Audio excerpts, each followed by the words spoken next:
Hello guys, welcome to back again in this channel. तो last class में हम लोगों ने कहाँ तक कवर कर लिया था कि हम लोगों ने देखा था कि डिटरमिनेंट का लेक्चर जो था मेरा वो खत्म हो गया था। ठीक है, जो लास्ट लेक्चर हम लोगों ने सीखा कि एरिया ऑफ ट्रायंगल हम लोग डिटरमिनेंट के हेल्प से कैसे फाइंड आउट करते हैं। ठीक है, तो लास्ट क्लास में हम लोगों ने बताया था कि जो नेक्स्ट क्लास होगा आपका उसका बेसिस होगा कि ये इनवर्स कैसे फाइंड करना है। ठीक है, तो ये इनवर्स फाइंड करने के लिए आपको मैं बता दूं, कोई भी मैट्रिक्स ये है तो ये इनवर्स फाइंड करने के लिए सबसे पहले आपको दो टर्म है जो कि बहुत ही इंपॉर्टेंट माना जाता है, उसको आपको जानना पड़ेगा। दो टर्म है उसको आपको पहले जानना पड़ेगा। वो चीज क्या है? फर्स्ट है minus and second is the cofactor. Minor and cofactor होते क्या है? अगर आप इसको जान लिए हो, अगर आप इसको जान लोगे तो आप उसके बाद सीखोगे adjoint of a matrix and there after inverse of a matrix. कि एडजॉइंट ऑफ अ मैट्रिक्स क्या होता है, उसके बाद हम लोग सीखेंगे इनवर्स कैसे फाइंड आउट होता है। ठीक है, और जो सबसे मेन टॉपिक है, जो सबसे ज्यादा मेन क्वेश्चन बनता है आपका, वो सिस्टम ऑफ लीनियर इक्वेशन, यानी कि एक्स वाई जेड आपका तीन इक्वेशन होगा और आपको मैट्रिक्स मेथड से सॉल्व करना पड़ेगा। मैं क्या बोल रहा हूँ? मैट्रिक्स मेथड से। जैसे कि तीन वेरिएबल एक्स वाई जेड होगा या फिर कोई भी तीन वेरिएबल होगा, आपके पास तीन इक्वेशन होगा, तो तीन वेरिएबल तीन इक्वेशन आप तो सॉल्व कर सकते हो, बट यहाँ पर ये बोलेगा ना कि आप मैट्रिक्स मेथड का हेल्प लेकर आपको फाइंड करना है। तो वहां आपको जरूरत पड़ेगा ये इनवर्स का, और ये इनवर्स से पहले आपको जरूरत पड़ेगा एडजॉइंट ऑफ अ मैट्रिक्स का, और उससे पहले ये दोनों चीज आएगा। बट ये इसको बस यहीं पर सीख के चलना है, और कोफैक्टर आपको आगे तक सीखना है, मतलब आगे कोफैक्टर यूज होने वाला है। ठीक है, तो चलते हैं कि क्या होता है। देखिए, सबसे पहले बात करें माइनर का। सबसे पहले बात करें माइनर का, ये फर्स्ट चीज है माइनर का। तो उससे पहले क्या बोला है कि लेट ये इक्वल टू ये आई जे, ये मैट्रिक्स का नोटेशन होता था, यानी कि कोई भी एक एलिमेंट होगा ये आई जे, वो मैट्रिक्स ए से बिलोंग करेगा। बी आ स्क्वायर मैट्रिक्स, फिर फंडा किसका आ गया? स्क्वायर मैट्रिक्स का, यानी कि स्क्वायर मैट्रिक्स आ रहा है तो इसका मतलब है कि डिटरमिनेंट भी आ सकता है कहीं पर, क्योंकि एवरी डिटरमिनेंट क्या होता है? Square matrix. जितने भी डिटरमिनेंट होते हैं वो क्या होता है? स्क्वायर मैट्रिक्स का फॉर्म ही होता है। Be a square matrix, then the minor, हम लोग फर्स्ट थिंग किसका बात कर रहे हैं? माइनर का। The minor of the element ये आई जे, तो इससे क्या मतलब निकला कि पूरे एक मैट्रिक्स या फिर पूरे एक डिटरमिनेंट का माइनर नहीं निकलता है, यानी कि कोई भी एक एलिमेंट का माइनर निकलता है। ये बात ध्यान में रखने वाली है कि अगर हम डिटरमिनेंट निकालते थे तो पूरा एक मैट्रिक्स का डिटरमिनेंट निकलता था, बट यहां पर क्या होगा कि माइनर जो आपका फाइंड होगा ना, वो प्रत्येक एलिमेंट के लिए फाइंड होगा। प्रत्येक एलिमेंट के लिए आपका माइनर फाइंड आउट होगा। ठीक है, और सेम केस आपका कोफैक्टर का भी होगा। तो देखिए क्या बोला कि the minor of the element ये आई जे ऑफ डिटरमिनेंट, ये ऑफ डिटरमिनेंट ये क्यों बोला? तो क्या बोला इसके बाद? Is the value, is the value of the determinant obtained by deleting. देखिए, यानी कि क्या बोल रहा है, ये डिटरमिनेंट का साइन आने का मतलब ये हुआ कि जो भी आप एलिमेंट का माइनर निकालोगे तो वो एक वैल्यू होगा, और वैल्यू किस टाइप से होगा? तो वो डिटरमिनेंट के हेल्प से फाइंड होगा, इसलिए यहां पर ये का डिटरमिनेंट शो किया गया है। तो बोला obtained by deleting its ith row and jth column and it is denoted by mij। Minor है तो mij। सिंपली क्या बोला कि जैसे कोई भी मैट्रिक्स होता था हम लोग के पास, कि जैसे 1 2 3, जैसे ले लेते हैं -1 2 3, जैसे हमको कोई भी एक एलिमेंट हम देते थे कि हम r1 के अलावा एक्सपेंड कर रहे हैं, क्या कर रहे हैं हम? r1 के अलावा एक्सपेंड कर रहे हैं, तो क्या होता था उसके करस्पॉन्डिंग रो, उसके करस्पॉन्डिंग कॉलम को क्या करते थे हम? डिलीट करते थे, एक तरीके से हटाते थे। तो वह यहां भी वही चीज बोल रहा है कि हमको क्या करना पड़ेगा? उसके करस्पॉन्डिंग ith रो, यानी कि उसके बेसिस पर जो उसके रो आएगा और उसके बेसिस पर जो कॉलम आएगा, आपको क्या करना पड़ेगा? डिलीट करना पड़ेगा। तो वही तो हम कर रहे हैं ना, यहाँ पे ऐसे डिलीट कर रहे हैं, यानी कि एक तरीके से हम कट कर दिए। उसके बाद ये डिटरमिनेंट आपको मिलेगा 2/2 ऑर्डर का, तो उसका जो वैल्यू निकलेगा, उसका जो वैल्यू निकलेगा वही बोला है डिटरमिनेंट का वैल्यू, वो आपका क्या हो जाएगा? माइनर। वो आपका क्या हो जाएगा? माइनर। और यहां पर ध्यान देने वाली बात है कि माइनर में आपका साइन कन्वेंशन नहीं देखना है, माइनर में आपको साइन कन्वेंशन नहीं देखना है। और सेकेंड थिंग क्या है, कोफैक्टर। सेकेंड थिंग क्या है, कोफैक्टर। तो कोफैक्टर क्या बोल रहा है ना कि C I J equal to minus one. Minus one का पावर क्या है, आई प्लस जे। तो हम लोगों ने जब मैट्रिक्स पढ़ा था तो हम लोगों ने बताया था कि आई क्या होता है, पोजीशन ऑफ एलिमेंट इन विच रो, यानी कि जो भी एलिमेंट है वो किस रो में है, किस रो से बिलोंग कर रहा है। और जे क्या बताता था, किसका इंफॉर्मेशन देता था आपके पास, कॉलम का, कि जे आपका जो एलिमेंट प्रेजेंट है वो कौन से कॉलम में है। तो उसका कुछ वैल्यू होता था, जैसे क्या लेते थे, एक जनरल मैट्रिक्स ये 1 1, ये 1 2, ये 2 1, ये 2 2 लिखते थे ना। तो ये मेरा 1 1 क्या काम कर रहा है, आई जे का। ये 1 2 किसका काम कर रहा है, आई जे का। तो वही जो एलिमेंट है वो किस रो में है और किस कॉलम में है, इसको पूरा डिटेल स्टडी किए थे।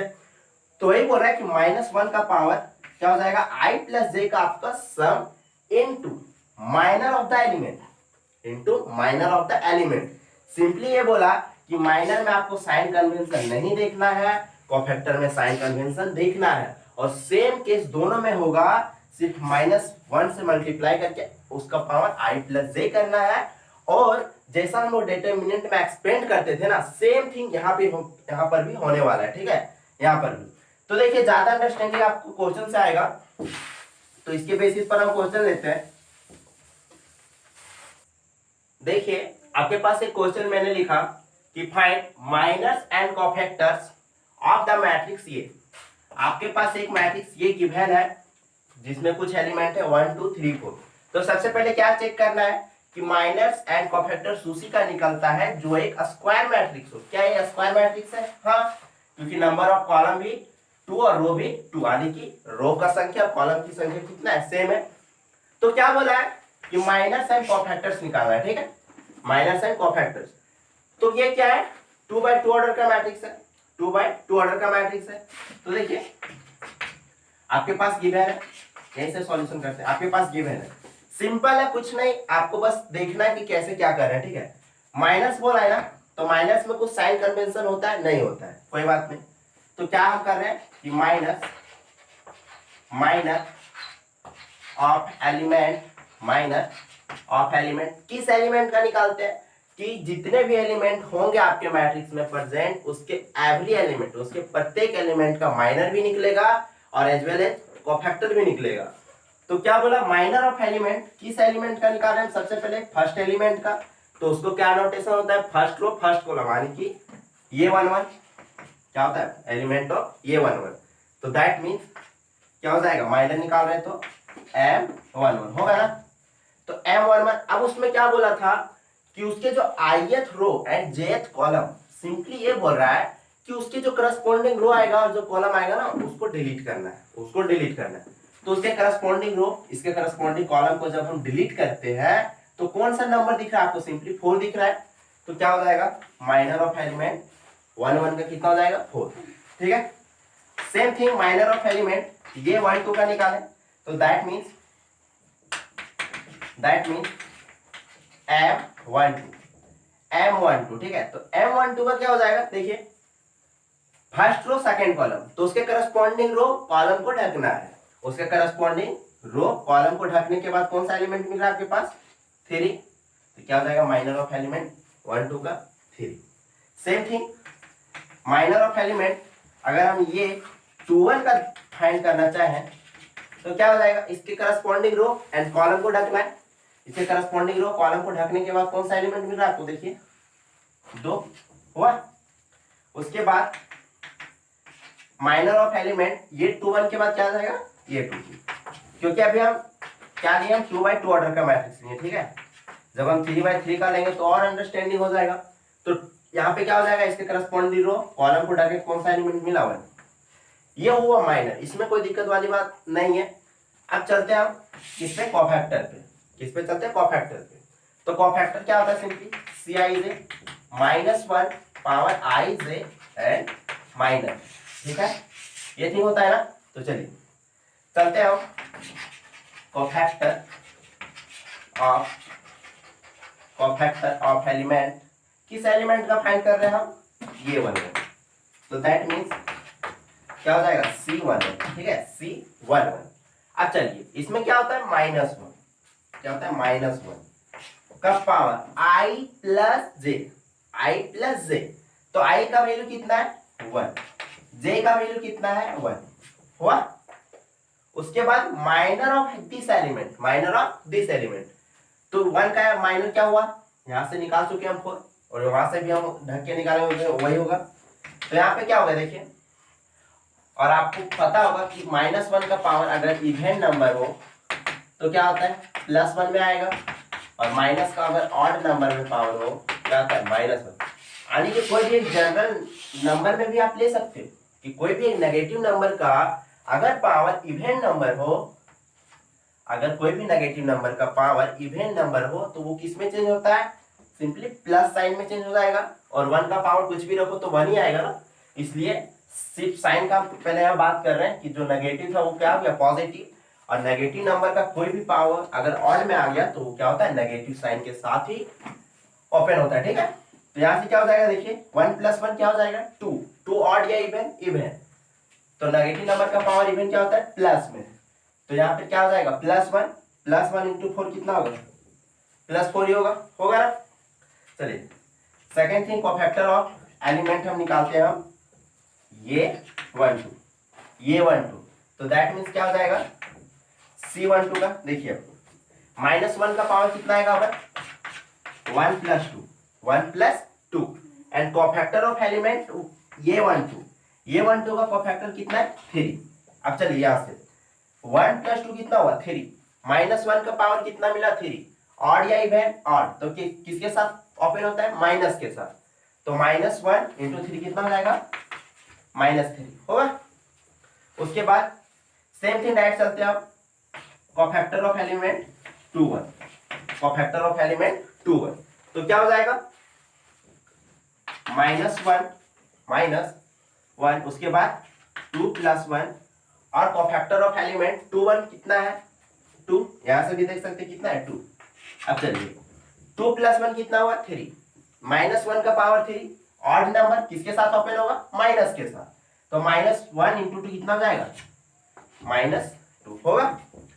उसके बाद चलते हैं हम cofactor of element 2 2, cofactor of element 2 2, तो क्या हो जाएगा, -1 का पावर 2 + 2, -1 का पावर 2 + 2, और cofactor of element, sorry minus कितना है उसका, 1, तो क्या हो जाएगा, 1, तो मल्टीप्लाई कीजिए, क्या हो जाएगा, 2 + 2 कितना हुआ, 4, नेगेटिव, यानी कि -1 का पावर इवन नंबर पॉजिटिव के साथ मल्टीप्लाई होगा, मतलब ओपन होगा, तो 1 को 1 से मल्टीप्लाई करेंगे कितना होगा, 1।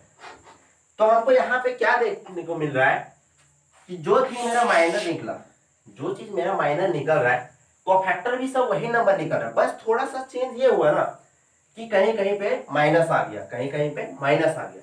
तो देखिए याद रखने का सिंपल ट्रिक है, याद रखने का सिंपल फंडा है कि आपके पास जो भी मैट्रिक्स हो, आपके पास जो भी मैट्रिक्स हो ना, तो देखिए, तो 2/2 ऑर्डर का मैट्रिक्स हो तो साइन कन्वेंशन ऐसे चलता है, प्लस माइनस, और यहाँ से माइनस प्लस, अल्टरनेट क्या चलता है, प्लस माइनस माइनस प्लस, यानी कि डिटरमिनेंट के साइन के तरीके से एक टाइप से क्या होता है, plus minus minus plus.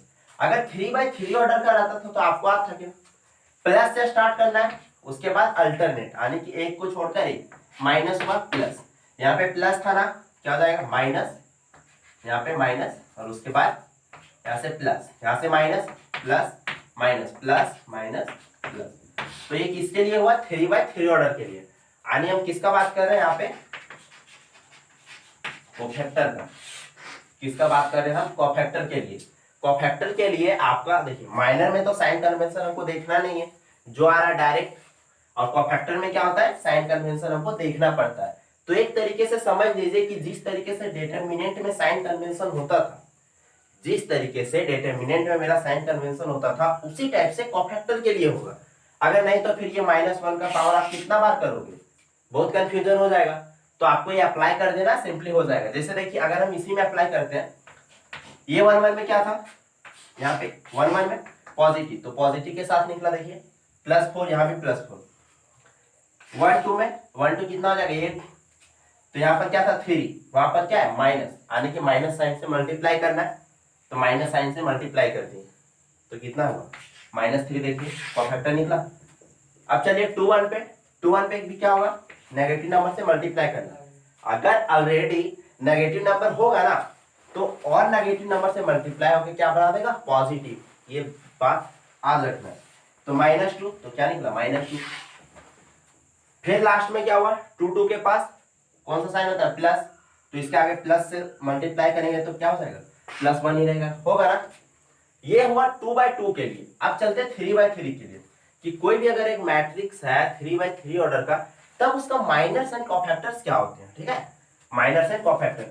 Minor आपका ज्यादा दूर तक नहीं जाएगा, कोफैक्टर आपका जाएगा, इसलिए आपको साइन कन्वेंशन याद रखना है। ठीक है, आपको इजिली वे से याद रह जाएगा। तो देखिए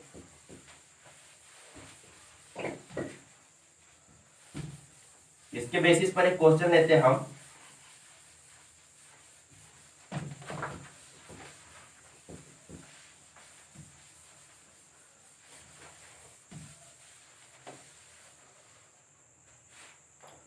इसके बेसिस पर हम क्वेश्चन ले रहे हो कि आपका क्वेश्चन है 1 -2 0 5 4 2 -1 3 2।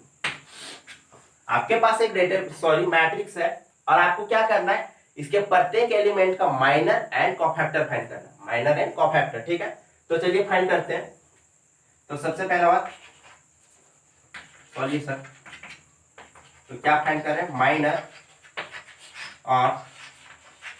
माइनर ऑफ एलिमेंट, कौन सा एलिमेंट का पहले ये 1 1, दैट मीन्स क्या हो जाएगा M11। ठीक है, तो हम क्या बोले माइनर में हमको साइन कन्वेंशन याद नहीं रखना है, माइनर में हमको साइन कन्वेंशन याद नहीं रखना है। ठीक है, तो क्या हो जाएगा 1 1 के लिए, तो क्या हो जाएगा देखिए उसके करस्पॉन्डिंग रो, क्या बोला था मैंने अभी, उसके करस्पॉन्डिंग रो एंड उसके करस्पॉन्डिंग कॉलम को हमको ढकना होता है। ठीक है, तो क्या हो जाएगा देखिए यहां से उसके करस्पॉन्डिंग रो कॉलम ढक जाएगा, तो क्या हो जाएगा यहां से 4 2, यहां से 3 2। ठीक है 3 2। और थोड़ी सी ध्यान देने वाली बात है कि उसमें क्या बोला था कि डिटरमिनेंट निकलता है, मैंने क्या बोला वहां पे कि डिटरमिनेंट निकलता है, तो डिटरमिनेंट निकल रहा है तो क्या हो जाएगा ये 1 आएगा। तो मैंने क्या बोला कि माइनर निकाल रहे हैं तो क्या होगा कि सॉरी थोड़ा सा गलती हो गया कि वहां हमको डिटरमिनेंट नहीं बोलना चाहिए था, जैसे कि बोले यहाँ पे डिटरमिनेंट में 1 मल्टीप्लाई होता था, वो नहीं होगा। क्यों नहीं होगा देखिए यहाँ पर क्या होता था डिटरमिनेंट में हम जब हम कोई भी रो या फिर कोई भी कॉलम के लिए हम एक्सपेंड करते थे तो उसमें रूल होता था कि जो जो नंबर इंक्लूड हो रहा है वो भी मल्टीप्लाई होता था।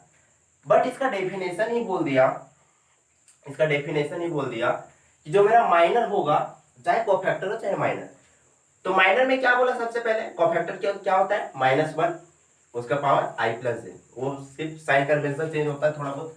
माइनर क्या बोला कि जिस भी आप एलिमेंट का निकाल रहे हो, जिस भी एलिमेंट का माइनर निकाल रहे हो उसके corresponding and row and column को आपको डिलीट कर देना है, यानी कि हटा देना है, और आपका जो डिटरमिनेंट बनेगा उसको सॉल्व करना है। बाकी जो नंबर आप मल्टीप्लाई करते थे डिटरमिनेंट में वो नहीं करना है, बस यही थिंग आपको याद रखना है यहाँ पे कि जैसे डिटरमिनेंट में हम एक्सपेंड करते थे क्या करते थे, अगर हम रो 1 की ओर चले तो 1 को लेते थे उसके करस्पॉन्डिंग रो कॉलम को ढके, यही थिंग मिला, तो यहाँ 1 मल्टीप्लाई होता था। बट यहाँ पर वो चीज नहीं होगा, ये बात को याद रखना है। क्यों, क्योंकि माइनर के डेफिनेशन में ही बोला कि जिस एलोंग आप करोगे, जिस एलोंग आप माइनर निकाल रहे हो जिस भी एलिमेंट का, तो उसमें क्या होगा कि आपका कि उसके करस्पॉन्डिंग रो एंड कॉलम को क्या करना है आपको डिलीट करना है, आपको क्या करना है आपको डिलीट करना है। ठीक है, तो देखिए क्या हो गया यहाँ पे जब हम डिलीट किए 1 के करस्पॉन्डिंग रो एंड कॉलम को, तो कौन सा एलिमेंट बचा 4 2 3 2,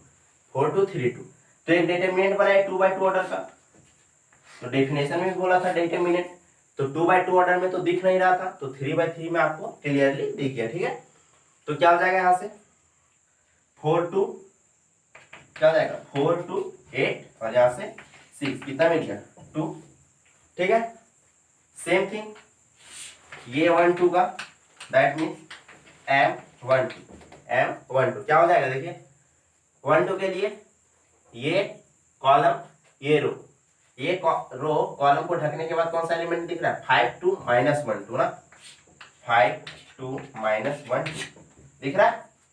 तो क्या हो जाएगा मल्टीप्लाई कीजिए यहां से 10 माइनस और माइनस फॉर्मूला वाला 2 इंटू -1 -2 तो क्या मिल गया यहां से आपको 10 और यहां से माइनस माइनस प्लस तो कितना मिल गया आपके पास 12 ठीक है माइनस माइनस प्लस 12।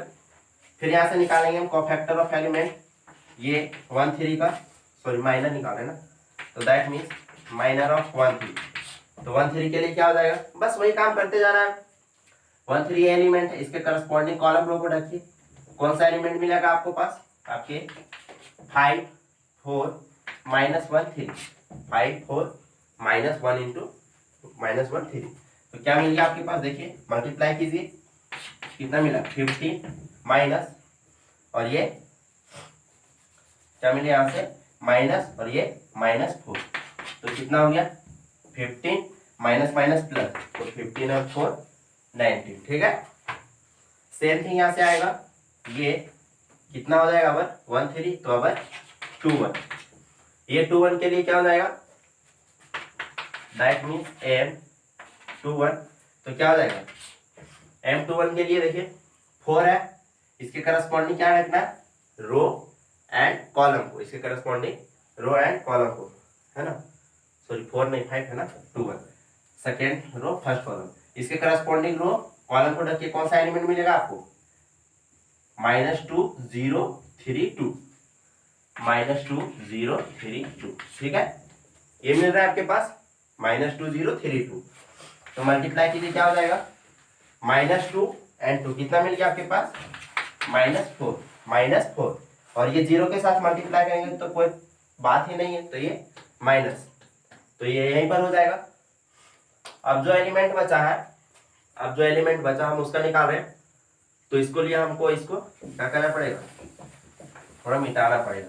तो आप अभी हम कंक्लूजन निकालेंगे तो आप अभी लिख रहे हो तो वहां से आप साइन कन्वेंशन को चेंज करते जाओगे ना जैसे जैसे आ रहा है साइन अगर आप चेंज करते जाओगे तो सिंपली आपका कोफैक्टर भी फाइंड हो जाएगा ठीक है। तो एक काम कर रहे हैं ना कि कितना निकला था ये हम लिखते जा रहे हैं ठीक है इसके करस्पॉन्डिंग माइनर को यहाँ पे लिख रहे हैं ठीक है। तो कितना निकला था ये 8 में माइनस तो 2 इसका कितना निकला 12 0 यहाँ से कितना निकला था अभी 19 यहाँ से कितना निकला इसका निकला -2 ठीक है। इसको हम लिखते जा रहे हैं क्यों लिखते जा रहे हैं अभी हम रिलेट करेंगे कोफैक्टर से जब रिलेट करेंगे तब आपको क्लियर समझ में आ जाएगा कि हम साइन कन्वेंशन कैसे कैसे यूज कर रहे हैं ठीक है। तो कहां तक निकाल दिए थे 2 तक तो वही चलते थे लिख लीजिएगा माइनर ऑफ एलिमेंट ये 2 2 ठीक है। तो दैट मीन M22 तो क्या आ जाएगा M22 के लिए करस्पॉन्डिंग कॉलम रो को ढकिए तो कौन सा एलिमेंट मिलेगा 1 0 -1 2 1 0 -1 2 तो मल्टीप्लाई कीजिए क्या हो जाएगा 2 1 कितना हो जाएगा 2 और -1 के साथ 0 को मल्टीप्लाई करेंगे तो 0 ही आएगा तो कितना हो गया 2 2 ही। अब क्या करते हैं हम 3 का निकालते हैं ये 3 1 किसका निकाल रहे हैं हम ये 3 1 का ठीक है। तो क्या निकलेगा मेरा इसके करस्पॉन्डिंग कॉलम रो को ढकिए तो कौन सा एलिमेंट मिलेगा आपको M31 कौन सा मिल रहा है आपके पास यहाँ से -2 0 यहाँ से 4 2 -2 0 4 2 ठीक है। तो क्या हो जाएगा देखिए क्या हो जाएगा यहाँ से देखिए -2 और यहाँ से 2 से मल्टीप्लाई करेंगे कितना हो जाएगा -4 और उधर 0 के साथ मल्टीप्लाई होगा तो 0 ही होगा उससे कोई इफेक्ट पड़ेगा नहीं। फिर यहाँ से हम ये 3 2 का तो क्या हो जाएगा M32 तो 32 में कौन सा एलिमेंट है आप ढक दीजिए इसको क्या हो जाएगा कॉलम सॉरी रो 3 और कॉलम 2 तो कौन कौन सा एलिमेंट बच रहा है आपके पास 1 0 5 2 1 1052। तो मल्टीप्लाई कीजिए, 2 1 कितना हो जाएगा 2, और उधर 0 के साथ तो 0, उससे कोई इफेक्ट पड़ेगा नहीं। ये 3 3, दैट मीन्स माइनर ऑफ 3 3। अब यहाँ पे देखिए माइनर 3 3 क्या हो जाएगा, किसके करस्पॉन्डिंग कॉलम रो को डालिए, कौन सा एलिमेंट मिलेगा 1 -2 5 4। तो 1 -2 5 4, तो मल्टीप्लाई कीजिए, क्या हो जाएगा आपके पास -2 है, तो 4 × 1 कितना हो गया 4 × 1 4, और माइनस फॉर्मूला के साथ, और -5 2 कितना मिल जाएगा -10। तो 5 और 10 और 4 ऐड हो जाएगा 14। अब ये जो चीज मेरा निकला फाइनल थिंग, ये सारे एलिमेंट का क्या निकला मेरे पास माइनर, क्या निकला माइनर। कॉफैक्टर निकालने के लिए क्या करते हैं, कॉफैक्टर निकालने के लिए क्या करते हैं हम, जो आपको ये साइन कन्वेंशन दिख रहा है एक डिटरमिनेंट के फॉर्म में ही, तो उसकी जगह पर हम क्या करते हैं, हम ये साइन को हम क्या करते हैं माइनर के एलिमेंट के साथ मल्टीप्लाई करते हैं। ये आपका समझिए -1 i + j का वैल्यू ही है। ये जो साइन कन्वेंशन दिख रहा है ना, जो हम बार बार -1 का पावर i + j कितना करते हैं, तो उसको एक साइन कन्वेंशन आने की उसको शॉर्ट फॉर्म में लिख देते हैं, ठीक है। और जो जितना भी आपके पास माइनर निकला, तो डिटरमिनेंट में आप मतलब ये जो दिख रहा है आपको साइन कन्वेंशन, तो माइनर के एलिमेंट में जिस एलिमेंट का आपको कोफैक्टर निकालना है, तो उसके बेसिस पर साइन कन्वेंशन देख लीजिए और उसको मल्टीप्लाई कर दीजिए। अगर प्लस के साथ कोई भी डिजिट को मल्टीप्लाई करेंगे तो साइन तो चेंज होगा नहीं, और माइनस के साथ जब भी आप मल्टीप्लाई करोगे तो उसका साइन क्या हो जाएगा चेंज हो जाएगा, होगा कि नहीं। तो चलिए कोफैक्टर का बात करते हैं हम। Cofactor of element A11, that means C11 क्या हो जाएगा, ये था 1 1 यही था, इसका माइनर कितना निकला 2, इसके करस्पॉन्डिंग साइन को क्या होता है प्लस, प्लस के साथ मल्टीप्लाई करेंगे क्या हो जाएगा, साइन तो चेंज होने वाला है नहीं ना। तो जितना माइनर निकला उतना कोफैक्टर भी निकल गया, जितना माइनर उतना कोफैक्टर। सेकेंड थिंग, ये 1 2 का डायरेक्ट लिख रहे हैं उतना लिख लीजिएगा C12। तो C12 कितना है 12 है, साइन क्या है माइनस, 12 को माइनस के साथ मल्टीप्लाई करेंगे तो -12। सिंपल है, कुछ करना ही नहीं है, कुछ नहीं करना आपको, जो दिख रहा है आपको बस साइन से मल्टीप्लाई करते जाना है रिलेट करके। यहाँ पे क्या था -19, साइन क्या है प्लस, तो 19 को प्लस से मल्टीप्लाई करेंगे क्या हो जाएगा 19 ही तो होगा ना। चलते अब यहाँ पे C21, तो C21 का वैल्यू कितना निकला था -4, साइन माइनस, जब हम -4 को माइनस से मल्टीप्लाई करेंगे क्या हो जाएगा माइनस माइनस प्लस, तो ये कितना मिल जाएगा +4 होगा। C22 इसका कितना निकला है 2 निकला है, C22 के जगह पर प्लस का साइन, तो प्लस से मल्टीप्लाई करेंगे 2 को कितना बन जाएगा, कोई चेंज नहीं प्लस के साइन के साथ। फिर यहाँ पे कितना है M22 ना, M3 निकालना भूल गए क्या, ये निकला था -2, अगर हम सॉरी 4 3 3, सॉरी यहाँ पे थोड़ा गलती नहीं बोल सकते इसको, M यहाँ से क्या 2 3, M23 नहीं निकला था, ठीक है M23। तो यहाँ पे थोड़ा सा निकाल लीजिएगा कोई दिक्कत नहीं, ये एलिमेंट था। तो इसके करस्पॉन्डिंग रो, सो कॉलम, रो को ढक के कौन सा एलिमेंट बचेगा आपके पास कॉलम, रो को 1 -2 और यहाँ पे -1 3, 1 -2 और -1 3, तो क्या हो जाएगा यहाँ से देखिए 3, और यहाँ से -2 × -1 माइनस माइनस प्लस होगा, साइन तो यही सही सेम रहेगा, तो ये क्या कितना बना देगा 1, ठीक है। बस ये निकालना था थोड़ा, तो C22 के पास निकल गया। अब C23 अभी कितना निकाले हम 1 निकला, C23 कितना निकला मेरा 1 निकला, ठीक है। तो अब देखिए 1 निकला, तो C23 के पास कौन सा साइन है माइनस, तो जब प्लस के साथ 1 को मल्टीप्लाई करेंगे माइनस के साथ, तो साइन तो चेंज होने वाला है, कितना बन जाएगा -1, ठीक है। कितना बन जाएगा -1, कितना निकला C23 तक, ठीक है 3 और है। तो देखिए किसका निकाल रहे हैं हम C31, तो C31 का वैल्यू मेरा M31 में चलते हैं -4 था, इसके करस्पॉन्डिंग कौन सा साइन है, प्लस, तो प्लस के साथ मल्टीप्लाई करेंगे तो कोई चीज चेंज होने वाला है नहीं, तो कितना बनेगा -4 ही। C32, अब M32 में चलते हैं, कितना था, 2 था, कितना था यहाँ पे 2 था, ठीक है। तो यहाँ पे साइन क्या है, माइनस का, तो जब हम 2 को मल्टीप्लाई करेंगे माइनस के साथ तो -2 बना देगा। और सेम थिंग यहाँ पे चलते हैं अब M33, इसका वैल्यू मेरा कितना आया था 14, तो 14 को मल्टीप्लाई करेंगे हम किसके साथ, प्लस साइन के साथ, तो क्या हो जाएगा 14 ही रहेगा।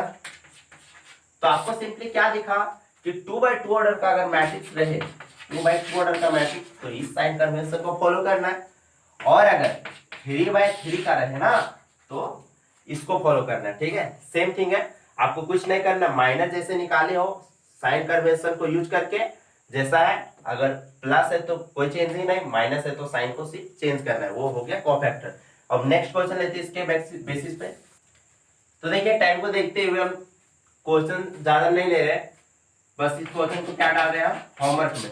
बस आज का लेक्चर हम लोग क्या सीखे, सिर्फ कि माइनस एंड कोफैक्टर्स होते क्या है। तो माइनस क्या हुआ कि आपका डिटरमिनेंट के फॉर्म में ही हुआ, सिंपली उसके करस्पॉन्डिंग रो एंड कॉलम को ढकना है, और जो आपका एलिमेंट बच गया उसको, अगर 2/2 का रहता है तो सिंपली एक एलिमेंट बचता है, और 3/3 का रहता है तो एक डिटरमिनेंट बचता है 2/2 ऑर्डर का, तो उसको सॉल्व करना है। और कोफैक्टर में क्या हुआ, जैसा कि हम साइन कन्वेंशन बताए, सेकंड ऑर्डर के लिए प्लस माइनस माइनस प्लस, और थर्ड के लिए plus minus plus minus plus minus plus minus plus, इसको आपको फॉलो करना है, ठीक है। यानी कि जो भी माइनस है अगर प्लस के साइन के साथ आ रहा है रिलेट करके तो साइन में कोई चेंज नहीं, अगर माइनस के जगह पर आ गए तो साइन चेंज करना है, सिंपली ये था कोफैक्टर में। तो आपका एक क्वेश्चन है सिंपली कि माइनस एंड कोफैक्टर्स निकालना सिंपली इस मैट्रिक्स का, and also find its transpose. Transpose मैंने बताया था मैट्रिक्स जिसमें पढ़ा रहा था उसी समय, तो कि ये ट्रांसपोज क्या होता था कि रो किस में, कॉलम में चेंज, और कॉलम किस में, रो में चेंज। तो आज का लेक्चर हम लोग यहीं तक रखते हैं, और नेक्स्ट लेक्चर में हम लोग सीखेंगे कि एडजॉइंट ऑफ अ मैट्रिक्स क्या होता है। एडजॉइंट ऑफ अ मैट्रिक्स क्या होता है, अगर आप माइनस एंड कोफैक्टर्स में अगर आपको हिचकिचाहट है, कोई भी हेजिटेशन है, प्रॉब्लम है, तो आगे का लेक्चर जितना भी होगा, एडजॉइंट बोले, इनवर्स बोले, या फिर लीनियर इक्वेशन, आपको दिक्कत होते रहेगा। तो आई होप कि जितना भी क्वेश्चन है, अगर कोफैक्टर का आप जो मैंने क्वेश्चन अभी कराया और एक क्वेश्चन, बस एक क्वेश्चन और करोगे तो सिंपल क्लियर हो जाएगा फंडा की क्या है। सिंपली क्या था कि माइनर अभी जैसे निकाले पूरा सिस्टमेटिक वैसे बताया, और कोफैक्टर में क्या होता है, साइन कन्वेंशन को मल्टीप्लाई करते जाना है रिलेट करके, ठीक है। बस यही है माइनस एंड कोफैक्टर। अगर ये चीज आपको समझ में आ गया ना दोनों चीज, तो adjoint, inverse of a matrix and linear equation बस 2 दिन का खेल आराम से हो जाएगा, ठीक है। तो इस चीजों को आराम से समझना है, हल्के में नहीं, ये चीज आगे नहीं जाएगा, बट ये कोफैक्टर तो कोफैक्टर के लिए ये 2/2 के लिए, 3/3 के लिए आपको एक रट लेना है जो समझिए, तो आपको एडजॉइंट, इनवर्स और लीनियर इक्वेशन में बेनिफिट होगा, ठीक है। तो आज के लिए हम लोग इतना ही रखते हैं, कल जो होगा एडजॉइंट ऑफ और देखते हैं, अगर इनवर्स भी होता है तो करा देते हैं, ठीक है। तो आज का लेक्चर यही रखते हैं, पढ़ते रहिए। आज के लिए थैंक यू।